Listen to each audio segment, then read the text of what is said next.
just learning to be sensitive. I feel like the spirit world, our loved ones are all around us. They're just vibrating at this different frequency, this other dimension, whatever you want to call it, but it's all happening simultaneously. It's just a level that our physical human 3D eyes can't see. And I feel like when we learn to tune into our energy that we naturally have, and we learn the sensitivity with it, like I feel like that sensitivity is something that can be learned. It might be harder for some people because of the things that they've gone through and the lessons that they have learned, or the emotional pain or trauma that they hold on to. There might be a little bit more work there, but I really do think the sensitivity is something that can be practiced and like grown so that you can connect to it more, so that connecting to your loved ones is that much easier, or the spirit world.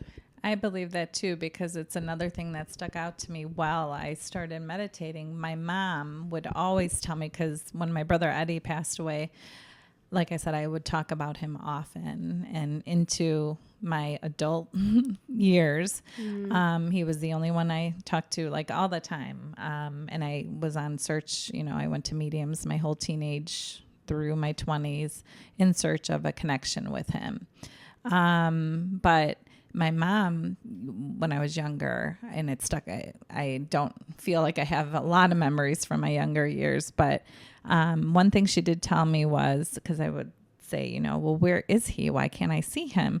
And because she would tell me like, oh, he's all around, he's with us or whatever. And I'm like, but I don't see him. I'm like, why do you keep telling me that? And she said, Carol, it's the spirit. His spirit is with us. And I think she was more talking textbook. Yeah. Well, she was, because it wouldn't be until when this happened in our family, I had the stroke, like, I feel like she became so open, and she learned a lot through this movement of all this that came of it. And but back then, she did tell me that our physical bodies could not handle seeing him appear in front of us. She said you would physically have a heart attack.